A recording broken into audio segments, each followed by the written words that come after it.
Hello friends, let's start our second chapter, diseases and health. Before starting the chapter, follow our rules. According to rules, first read the chapter carefully and underline the hard words and try to write meanings from dictionary. After that, you have to take your notebooks to write down notes from the given PPTs. Let's start health and diseases. Different contents in this chapter, that is first health, types of diseases, infectious diseases, some important diseases of present days, non-infectious diseases, and last one generic medicines.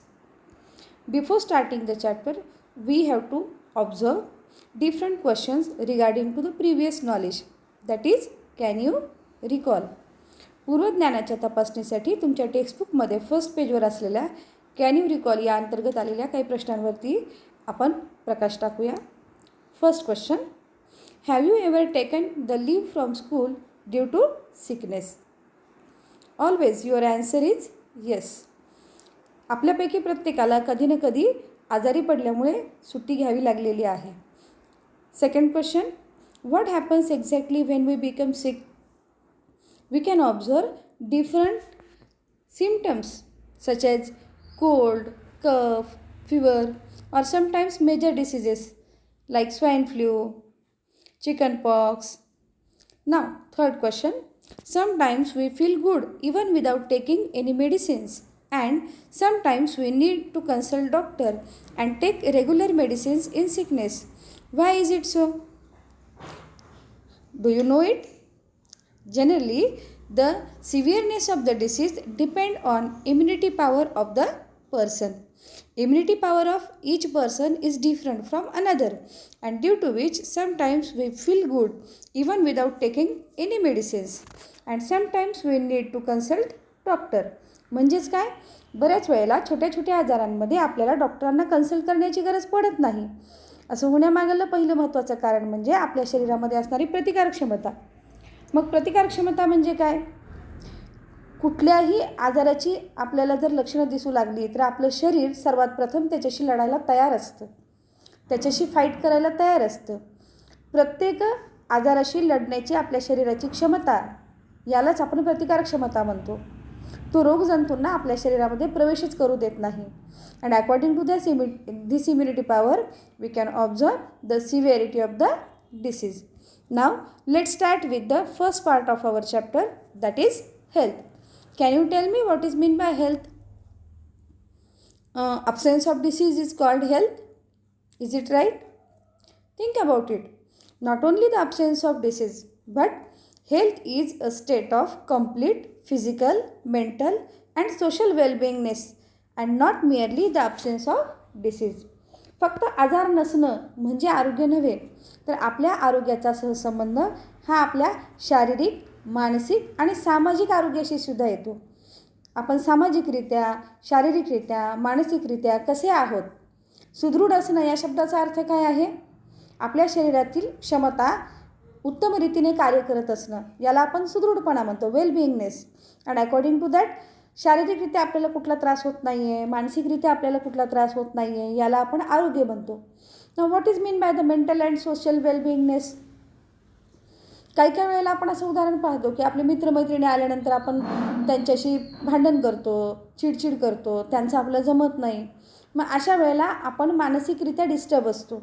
मग मानसिकरित्या disturb असणं हा सुद्धा एक प्रकारे आजारच आहे. त्यावेळेला आपल्याला काहीतरी त्रास होत असतो ज्याच्यामुळे आपली चिडचिड होते. And according to that, health is related to the physical, mental and social well-beingness. Therefore, now then what is mean by a disease? आता इथं आपण हेल्थ म्हणजे हे काय पाहिलं, पण मग आजार म्हणजे काय? ॲब्सेन्स ऑफ डिसीज हा शब्द आपण इथं का वापरला? तर डिस इज या शब्दातच त्याचा अर्थ सामावलेला आहे. या शब्दाची फोड करून पहा. डिस इज, इज म्हणजे सहजता आणि डिस म्हणजे असहजता किंवा जिथं आपण सहजपणे आपली कार्य करू शकत नाही. And according to that, disease, that is disease, is nothing but the condition of disturbances in physiological or psychological processes of body is called diseases. आपल्या शरीरामध्ये विविध क्रिया सातत्याने चालू असतात. व्यक्ती जन्मल्यापासून मृत्युमुखी पडेपर्यंत आपल्या शरीरात विविध क्रिया घडत असतात. Different life processes are carried out in our body. Maybe respiration, circulation. These are the different processes. And when disturbances in physiological, शारीरिकदृष्ट्या याच्यामध्ये अडथळा निर्माण होणं, आपल्या शरीराचं कार्य व्यवस्थितरित्या पार न पडणं, किंवा सायकोलॉजिकली, या दोन प्रोसेसेसमध्ये ज्या वेळेला बदल घडतात त्याच वेळेला आपण आजार निर्माण झाला असं म्हणतो. What are the different types of diseases then? How can we observe the disease or how can we justify the name of disease?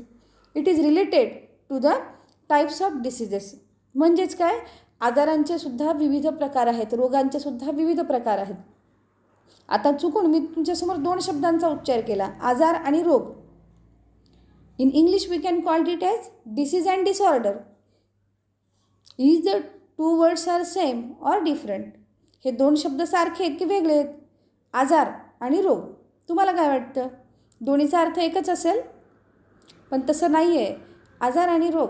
आता इथं आपण डिसीज हा शब्द जो घेतो तो म्हणजे रोग, जो रोगजंतूंमुळे होतो किंवा आपल्या शरीरातील सर्व प्रोसेसमध्ये निर्माण झालेला बिघाड जो आपण पाहिला, फिजिकल, मेंटल किंवा सोशल कंडिशन्समध्ये निर्माण झालेला बिघाड. And according to that disorder म्हणजे काय? ही आहे कमतरता. ज्या वेळेला आपल्या शरीरामध्ये आपल्याला एखाद्या घटकाची कमतरता निर्माण होते त्यावेळेला आपण त्याला डिसऑर्डर म्हणतो. आपल्याला या पाठात फक्त डिसीजेस पाहायचे आहेत म्हणून आपण त्याच्यावरती कॉन्सन्ट्रेट करू. Now what are the different types of diseases? Diseases are classified on two different terms. First one, duration of the disease and second one, reason of the disease. आपल्या अवतीभोवती असणाऱ्या विविध रोगांचं आपण दोन भागांमध्ये विभाजन करतो. म्हणजे दोन प्रकारांनी आपण त्याचे क्लासिफिकेशन किंवा विभाजन करतो. First one, according to duration. The long-term diseases are known as chronic diseases and short-term diseases are known as acute diseases. These are classified according to the duration of disease. And second type, according to reason. What are the different reasons? In that case, we classified the diseases into two parts. First, hereditary diseases. Second one, acquired diseases. What is meant by hereditary diseases? Some characteristics are transmitted from our parental generation to us, and in that case some diseases are also there which can be transmitted from parents to offspring. म्हणजेच काय, hereditary या शब्दाचा अर्थ आहे अनुवंशिकता, आणि या अनुवंशिकतेमुळं बरेचसे आजार हे मातापित्यांकडनं मुलांमध्ये आलेले दिसून येतात. याचं आपल्या सर्वांना माहीत असणारं उदाहरण that is downs syndrome. Secondly, acquired diseases. Acquired diseases are classified again into two parts. First one, infectious diseases. Second, non-infectious diseases. Infectious diseases are those which can spread from one person to the another person. For example, common cold, flu, dengue, or we can call corona. Now, the next one, non-infectious diseases. In that case, we can observe the diseases which cannot spread from one person to the another. That are diabetes, heart diseases. म्हणजेच काय, acquired डिसीजेसमध्ये आपण दोन मुख्य प्रकार पाहिले. पहिला, infectious diseases किंवा संसर्गजन्य रोग जे एका रोगी व्यक्तीकडनं निरोगी व्यक्तीमध्ये पसरू शकतात. मग अशा आजारांची आपल्याला लागण होते. म्हणजे आपल्या एखाद्या मित्राला जर चिकनपॉक्स, कांजण्या झाल्या तर त्याची लागण आपल्याला पण होऊ शकते. मग अशा आजारांना आपण इन्फेक्शियस डिसीजेस म्हणतो. अँड नॉन इन्फेक्शियस डिसीजेस याच्यामध्ये मोस्टली स्किन डिसीजेस आहे, डायबिटीज, हार्ट डिसीजेस, स्केबीज यासारखं उदाहरण आपण पाहू शकतो जे नॉन इन्फेक्शियस डिसीजेस म्हणून ओळखले जातात. In this chapter we have to concentrate on infectious diseases and non infectious diseases. First we observe infectious diseases. Before starting the infectious diseases we have to know how these diseases spread. Infectious diseases, how they spread? For infectious diseases, the main thing is that pathogens are responsible to spread the disease. But what is meant by pathogen? Do you know the definition? Yes, microorganisms that spread disease are known as pathogens. मायक्रोऑर्गॅनिझम्स, सूक्ष्मजीव आपल्या अवतीभोवती लाखो सूक्ष्मजीव आहेत, पण त्यातले आपल्यासाठी काही उपयुक्त आहेत तर काही हानिकारक आहेत. मग यातले जे उपद्रवी मायक्रो ऑर्गॅनिझम्स आहेत ते आपल्या शरीरामध्ये आजारांची निर्मिती करतात, ज्याला आपण पॅथोजन्स असं म्हणतो. Pathogens are nothing but the micro organism that spread diseases.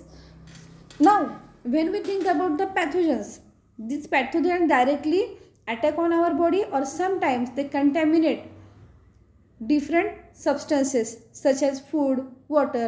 Now what is mean by contamination? When such pathogens are mixed into pure materials such as food, water, then they become contaminated. म्हणजेच काय, एखाद्या शुद्ध पदार्थामध्ये ज्या वेळेला असे उपद्रवी सूक्ष्मजीव मिसळले जातात आणि ते पदार्थ आपल्या खाण्यात येतात त्यावेळेला आपल्याला आजाराची लागण होते. मग आपण अशा पदार्थांना कंटॅमिनेटेड फूड, कंटॅमिनेटेड वॉटर असं म्हणून ओळखतो, ज्याच्या माध्यमातून या आजारांची आपल्याला लागण होते. Sometimes these pathogens are mixed into air, water and by different vectors they can be spread. आता व्हेक्टर्स म्हणजे काय, आपल्या अवतीभोवती जर डास, माशा यांचं प्रमाण वाढलं तर आपल्याला बऱ्याच वेळेला आजारांची लागण झालेली दिसून येते. कॉलराची साथ असेल किंवा बऱ्याच वेळेला कॉमन कोल्ड असेल. मग असे आजार का पसरतात, तर आपण पावसाळ्यात महत्त्वाचं पाहतो. आषाढ महिना जो आहे या महिन्यामध्ये मोठ्या प्रमाणावर घरमाशांचं प्रमाण वाढतं आणि अशा प्रकारचे व्हेक्टर्स हे घाण वस्तूंवरती बसतात, जिथून येऊन ते आपल्या घरामधील अन्नावर, पाण्यावरती बसल्याच्या नंतर त्यामध्ये त्यांच्या पायाला चिटकलेले पॅथोजन्स मिसळले जातात आणि हे पदार्थ कंटॅमिनेट होतात. It means that we can observe due to this contaminated materials infectious diseases can spread. Now when we observe the given picture, in this picture you can observe infection through sputum, how infection spread through the sputum. If any we can observe generally in India these are the main problems. The infection spread through sputum by two ways. First one, in this picture you can observe the first part is given to you in which the small droplets are vaporized into fine mist. हवेमध्ये शिंकल्यानंतर, खोकल्यानंतर किंवा थुंकल्यानंतर हवेमध्ये जे droplets उडतात त्यामध्ये काही लहान आकाराचे droplets असतात जे हवेच्या वरच्या भागामध्ये वेपराइज होऊन मिसळले जातात आणि ते हवेमध्ये बऱ्याच मिनिटांपासून ते तासांपर्यंत तसेच राहतात. आणि अशा वेळेला आपण जर निरोगी व्यक्ती त्या एरियातून जाताना पाहिल्या तर त्यांना याचं इन्फेक्शन होऊ शकतं. And the large droplets settle on the ground within few seconds. तर मोठे जे ड्रॉपलेट्स आहेत ते डायरेक्ट मातीवरती पडतात आणि त्या ठिकाणी ते स्टेबल होतात. ज्या वेळेला वाऱ्याने ही माती उडून अन्नावरती, पाण्यामध्ये मिसळली जाते त्यावेळेला हे पदार्थ कंटॅमिनेट होतात. आणि म्हणून तुम्हाला शाळेमध्ये, घरी तुमचे आईवडील नेहमी हे सांगतात की रस्त्यावरचे उघडे पदार्थ खाऊ नये. त्याच्या पाठीमागलं हे सर्वात महत्त्वाचं कारण आहे. Now here we can observe how this diseases spread. Let start infectious diseases. Now first of all, definition of the infectious diseases. The diseases spread through contaminated air, water, food or vectors are called as infectious diseases. Infectious diseases हे spread होतात एका व्यक्तीकडून अनेक व्यक्तींना आणि spread होण्याचं माध्यम काय आहे, कंटॅमिनेटेड एअर, वॉटर, फूड किंवा बऱ्याच वेळेला व्हेक्टर्सद्वारे. मग व्हेक्टर्स कोणते, इन्सेक्ट्स ऑर अदर ॲनिमल्स. वेगवेगळ्या प्रकारचे प्राणीसुद्धा याला कारणीभूत ठरतात. आता उदाहरणादाखल आपण रेबीजचं उदाहरण पाहतो. रेबीजचे जंतू हे कुत्रा किंवा ससा, माकड, मांजर यासारख्या प्राण्यांच्या लाळेमधून पसरले जातात. Now let start with our first infectious disease that is tuberculosis. While observing the infectious diseases, we follow a link by which we can observe a complete disease in which the pathogen responsible for disease, mode of infection, symptoms and preventive measure and treatment that we can observe one after another. Now the pathogen responsible for tuberculosis. ट्युबरक्युलोसिसला आपण मराठीमध्ये क्षय हा रोग म्हणतो किंवा TB या short फॉर्मनी सुद्धा तो ओळखला जातो. The pathogen responsible for tuberculosis is Mycobacterium tuberculei.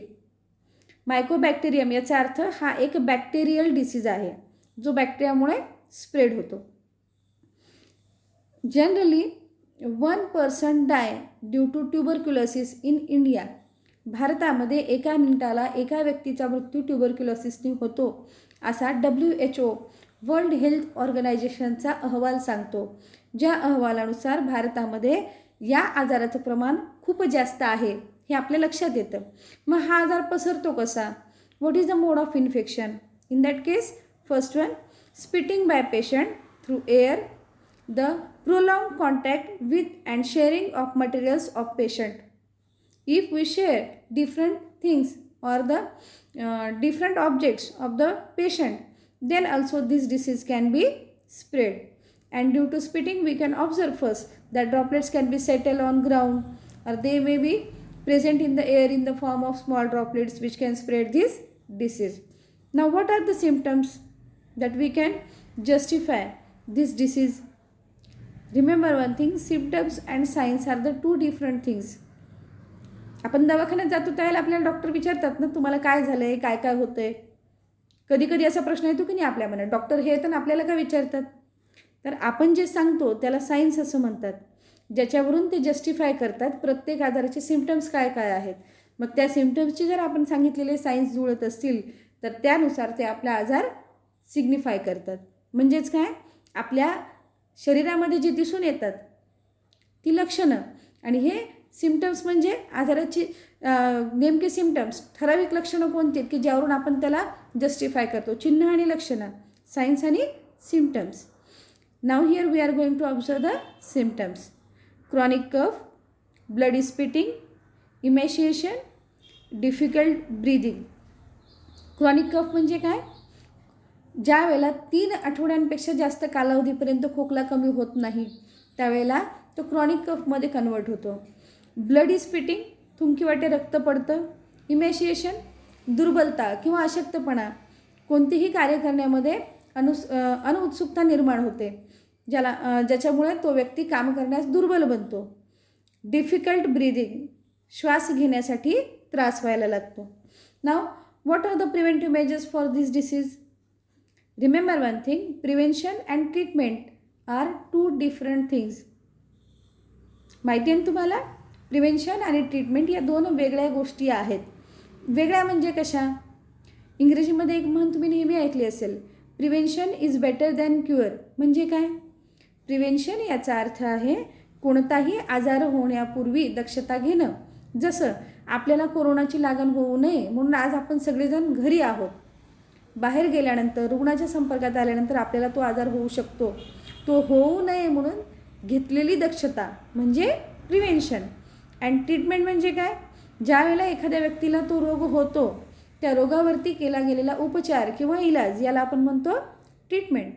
And therefore we have to observe prevention and treatment. बाळ जन्माला आल्यानंतर ज्या पहिल्या व्हॅक्सिनची त्याची ओळख होते इंजेक्शनची, ते इंजेक्शन असतं BCGचं injection. That is nothing but the prevention for tuberculosis. बाळ जन्माला आल्यानंतर पहिल्या 3 दिवसाच्या आत त्याला हे इंजेक्शन दिलं जातं. Second one, we can observe isolation of patient and regular medication like DOT. ज्या व्यक्तीला ट्युबरक्युलोसिस झालेला आहे त्याला इतर व्यक्तीपासून आयसोलेट केलं जातं जेणेकरून इतरांना त्याची लागण होणार नाही. कारण आपण ह्याच्यामध्ये मोड ऑफ इन्फेक्शनमध्ये पाहिलेलं आहे की या व्यक्तीच्या थुंकण्यामुळे, खोकण्यामुळे, शिंकण्यामुळे हा आजार पसरतो. शिवाय त्याच्या वस्तूंचा वापर केल्यामुळे सुद्धा पसरतो. म्हणून आयसोलेशन हा त्याच्यावरचा उपचार आहे. And medication like dot. आता डॉट म्हणजे काय? DOT, डॉट हा एक शब्द नसून तो शॉर्ट फॉर्म आहे, डायरेक्ट ऑब्झर्वेशन ट्रीटमेंट. म्हणजे भारतामध्ये आपल्याकडे जो आरोग्य विभाग आहे त्याद्वारे ट्युबरक्युलोसिस हे वेगळं डिपार्टमेंट चालवलं जातं, ज्या अंतर्गत प्राथमिक आरोग्य केंद्राद्वारे वेळोवेळी आपल्या भागामध्ये तपासणी केली जाते आणि तिथे जर रुग्ण आढळले तर त्यांच्यावरती डायरेक्ट ट्रीटमेंट केली जाते. म्हणजे प्रत्यक्षदर्शी पेशंट आढळल्या त्यांच्यावर उपचाराला सुरुवात करणे याला आपण म्हणतो डायरेक्ट ऑब्झर्वेशन ट्रीटमेंट. यामध्ये वेगवेगळे टप्पे आहेत ज्या अनुषंगाने ही ट्रीटमेंट चालवली जाते. ट्युबरक्युलोसिस हा आजार दुरुस्त होऊ शकतो, फक्त त्याची ट्रीटमेंट प्रॉपर घेणं गरजेचं असतं. Here we observe our first infectious disease, tuberculosis. Now second one, hepatitis, or it may be known as jaundice. This disease can be spread through viruses, hepatitis virus A, B, C, D and E. These are the different pathogens responsible for this disease. Now, how this disease spread? शक्यतो दूषित पाण्यामुळे पसरणारा हा आजार आहे. The contaminated water, sharing of needles, blood transfusion are the main mode of infections. म्हणजे sharing of needles याचा अर्थ काय? आता आपण यूज अँड थ्रो या सुयांचा वापर करतो. इंजेक्शन देण्यासाठी आपण एकच सुई पुन्हा पुन्हा वापरत नाही, पण पूर्वीच्या काळामध्ये एकच सुई वापरली जायची. एका व्यक्तीला वापरल्यानंतर तिला गरम पाण्यात उकळलं जायचं आणि त्यानंतर स्टरिलाइज करून त्याच निडलचा दुसऱ्या व्यक्तीसाठी वापर केला जायचा. आणि ज्याच्यामुळे शेअरिंग ऑफ निडल्स या प्रोसेसमुळे मोठ्या प्रमाणावर हा आजार पसरायचा. Last one we can observe blood transfusion.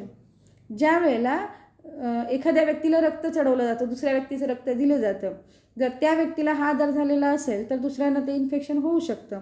And according to that here we can observe mode of infection, that is contaminating water, sharing of needles, blood transfusion.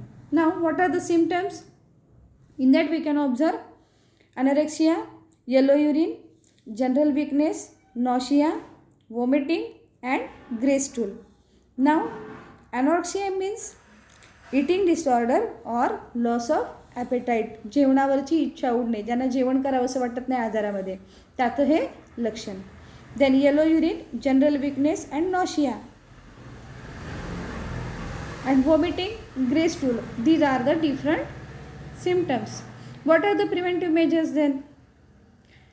याच्यामध्ये आता जिथं आजाराचं आपण मोड ऑफ इन्फेक्शन पाहतो त्याच्यावर आपलं प्रिव्हेन्शन आणि ट्रीटमेंट डिपेंड असतं, हे नेहमी लक्षात ठेवा. The disease spread through the contaminated water and therefore the prevention is first drinking boiled water or pure water. उकळलेलं पाणी घेणं हे सर्वात उत्तम. आता उकळलेलं पाणी पिणे म्हणजे काय? बऱ्याच घरामध्ये पाणी गॅसवरती ठेवलं जातं, थोडंसं ते गरम झालं की गॅस बंद केला जातो, पण ही खरी पद्धत नाही आहे. बॉइल्ड वॉटर या शब्दाचा अर्थ आहे ते पाणी आपण 20 मिनिटापेक्षा जास्त वेळासाठी उकळलं पाहिजे, तरच त्याच्यामध्ये असणारे सर्व जंतू किंवा पॅथोजन्स मरतात. म्हणजे 20 मिनिटासाठी पाणी उकळणे. Drinking boiled water and proper cleaning of hands. आपले हात स्वच्छ धुतलेले असणं जेवणापूर्वी किंवा ज्या वेळेला आपण टॉयलेटला जाऊन येतो त्यानंतर आल्यावरती हात स्वच्छ धुणं, या गोष्टींचं पालन केल्यामुळे याच्यामध्ये पर्सनल हायजीन हा सर्वात महत्त्वाचा घटक आहे. Personal hygiene is a preventive measure for the hepatitis. Now the third disease, dysentery. This disease can be spread by bacteria, virus, shigella, bacilli, एंटामिबा हिस्टोलायटिका. These are the different pathogens responsible for the dysentery. This can be spread or mode of infection, contaminated food and water. रस्त्यावरचे उघडे पदार्थ खाणं किंवा contaminated पाणी पिणं हे याचं सर्वात महत्त्वाचं रिझन आहे.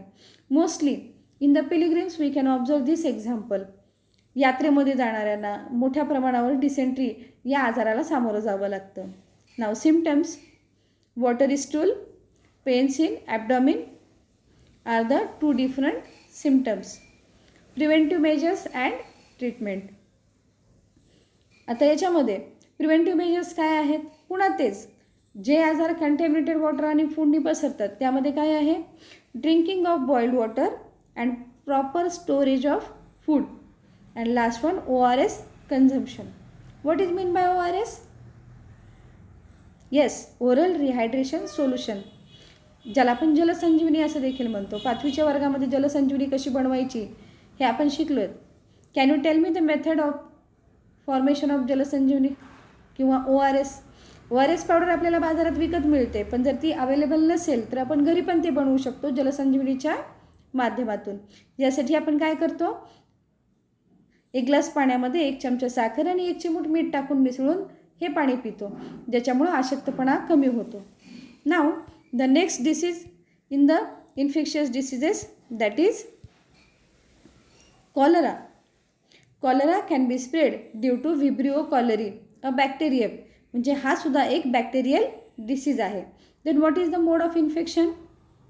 दिस disease can be spread through contaminated food and water and the symptoms are vomiting, severe diarrhoea, cramps in legs. आता क्रॅम्प्स इन लेग्स म्हणजे काय? पायाला गोळे येणे. ज्यावेळेला शरीरातलं पाण्याचं प्रमाण कमी होतं त्यामुळं पायाला गोळे आल्यासारखे भासतात. Now what is the preventive measure and treatment? Again the same. Following hygienic practices, avoiding open place food, drinking boiled water and vaccination against cholera. आता तुमच्यापैकी बऱ्याच जणांना माहिती असेल, जे लोक वारीला जातात किंवा मोठ्या लांबच्या यात्रांना म्हणजे हजची यात्रा वगैरे असते, अशा यात्रांना जाण्याच्या पूर्वी जे यात्रेकरू असतात त्यांना कॉलराची लस आधीच दिली जाते. Because they drink water from different places and it may be contaminated. Open स्पेसेसमध्ये त्यांना जायचं असल्याकारणं वारीला जाणारी लोक तर चालत जाणारी असतात, त्यामुळे त्यांच्यासाठी रस्त्यावरतीच अन्न आणि पाण्याचा पुरवठा केलेला असतो. पण बऱ्याच वेळेला हायजीनकडे मात्र लक्ष दिलं जात नाही. मग अशा वेळेला त्यांना कॉलराची लस ही प्रिव्हेन्शन म्हणून आधीच दिली जाते. नाव the next disease is typhoid. We all are familiar with this disease. Now, the pathogen responsible for this disease is Salmonella typhi. It is also a bacteria and the disease is a bacterial disease. How this spread? The mode of infection through contaminated food and water. And according to that, we can observe the symptoms: anorexia, headache, rash on abdomen, dysentery, fever up to 104 degree Fahrenheit. म्हणजे याच्यामध्ये खूप जास्त ताप असतो आणि हा मुदती ताप असतो, ठराविक वेळेला येतो, कंटिन्युअस नसतो. बऱ्याच वेळेला तो कधी सकाळी येतो, कधी दुपारी येतो. आपल्याला म्हणजे मुदती ताप थोड्या थोड्या कालावधीनंतर येणारा हा असतो.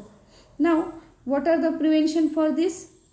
Again according to the mode of infection, drinking clean water, vaccination and proper disposal of sewage.